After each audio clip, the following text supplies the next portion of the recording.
Hey guys, Corinne Sutherland here with Sweet and Sassy Stamps.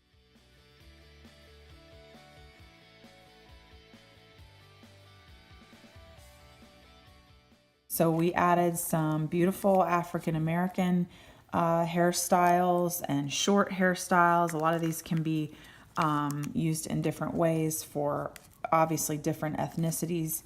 I love coloring with different skin tones. It's helpful if you do like little swatches and maybe even just write the colors so you can see what color they are. The caps do not match up with the actual color inside, so it's helpful to do little swatches. You know, sometimes I'll do some blending just to see how the colors go together. This is just helpful when you're building the different skin tones. And another thing that's interesting sometimes about the Copics is sometimes the higher number is actually lighter than the lower number, and that's not really the way it's typically supposed to be. So I do like to put that down on paper so I can see what it actually looks like.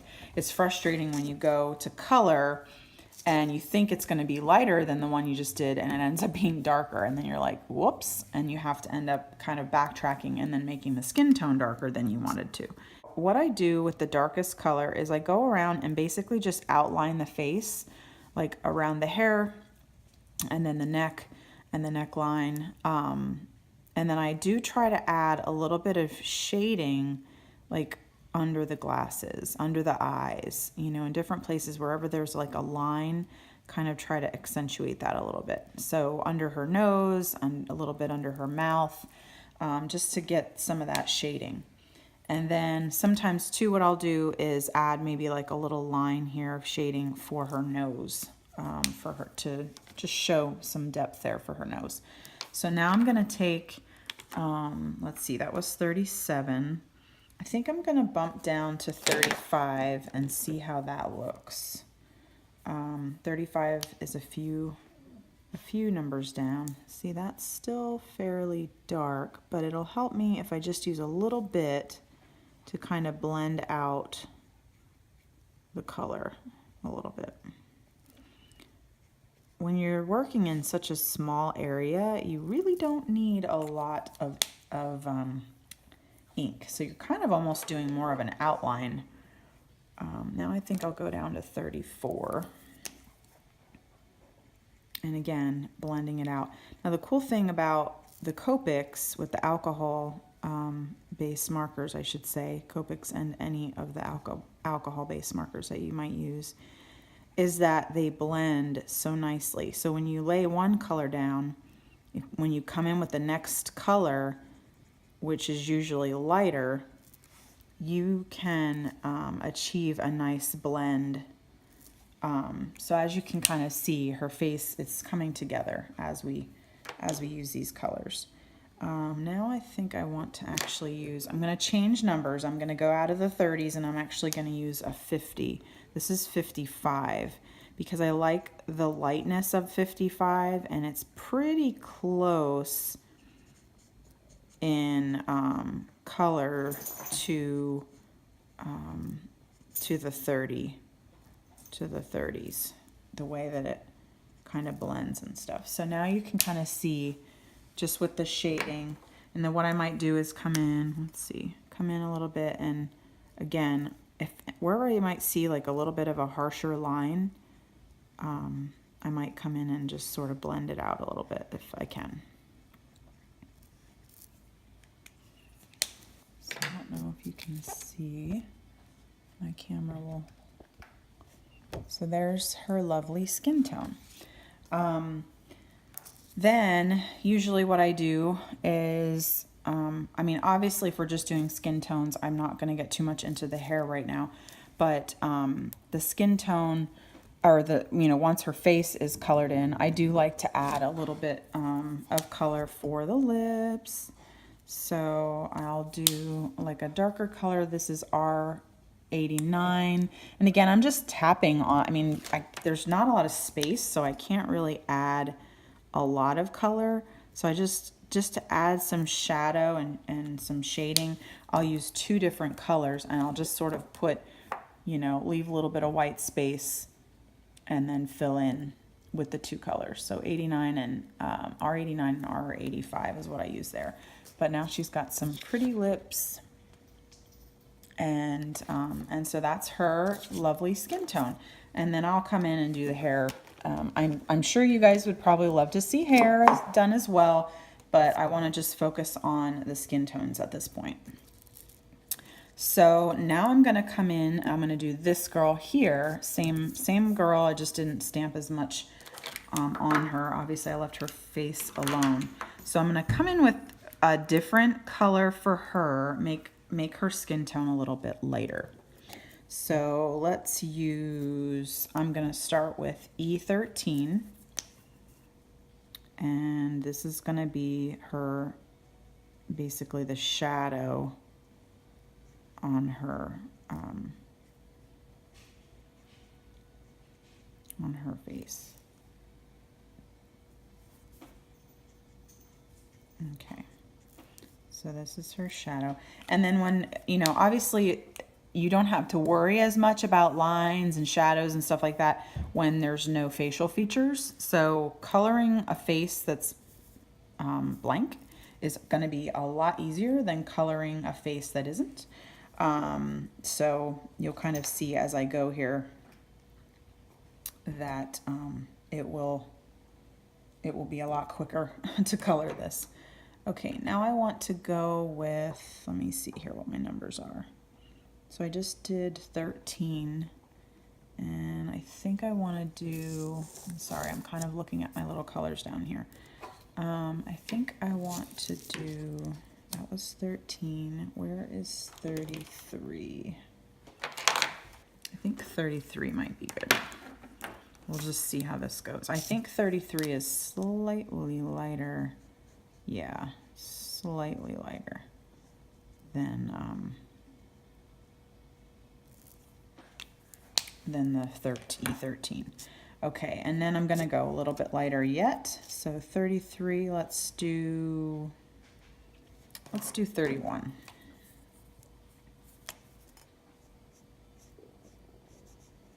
And when you come in with the lighter color, sometimes it comes on, like if your marker is really juicy, one marker might be really juicy than the other.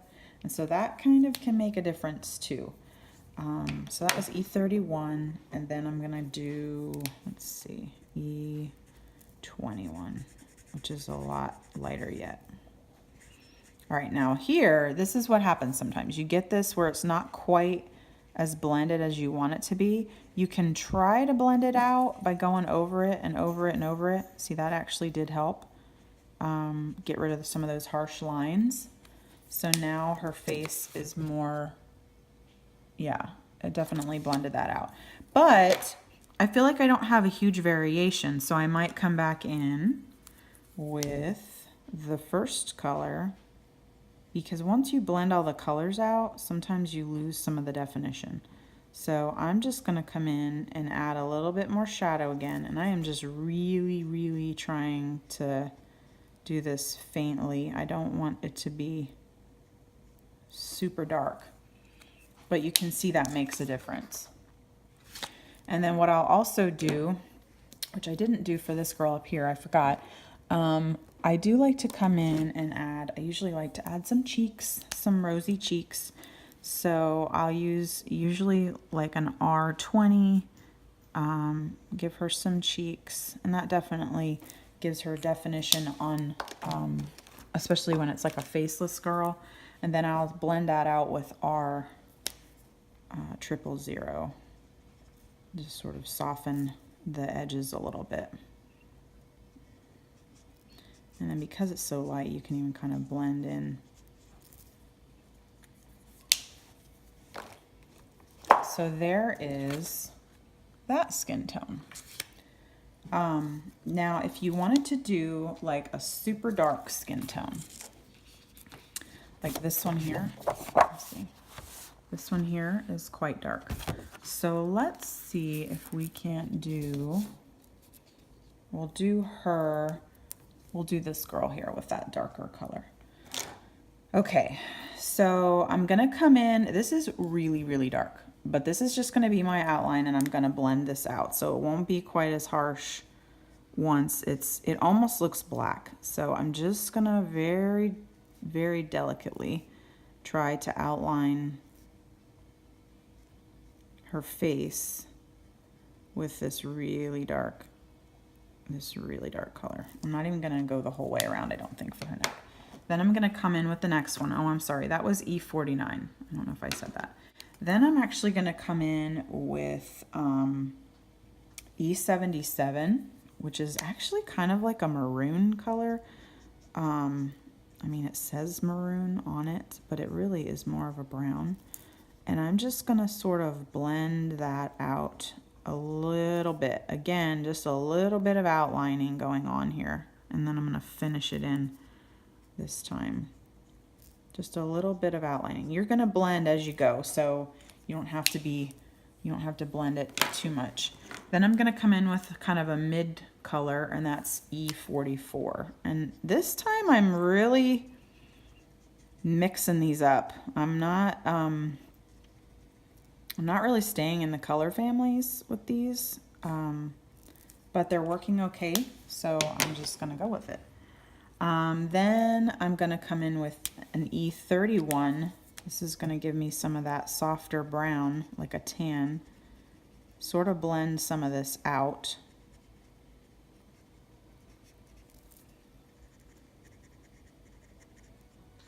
And then come in with E43, which is back with that color family I just used.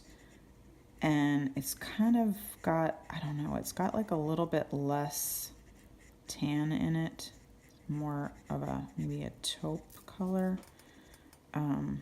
But when I blend it all out, it kind of evens it out. So there you can see that nice darker skin tone. And again, it's because it's got no facial features, it doesn't exactly look the same as this one because I didn't do the same shading since I didn't have those extra lines. But you can even, if you want it to be a little bit darker, you can kind of come in again and flick it inward and then do the same thing but pull it further in, so you're sort of just blending out those little lines. But it really is just something that you have to practice. You just kind of keep playing with it, keep messing with it till you get it how you like it. Now obviously these girls, they do look a little funny because they don't have hair yet, so that will come later. But here are just, I mean, as you can see, I did like a really dark skin tone, kind of a medium one, and then a lighter one, and then obviously you can go lighter than this even. I did an even lighter skin tone. This is probably more accurate to my skin tone.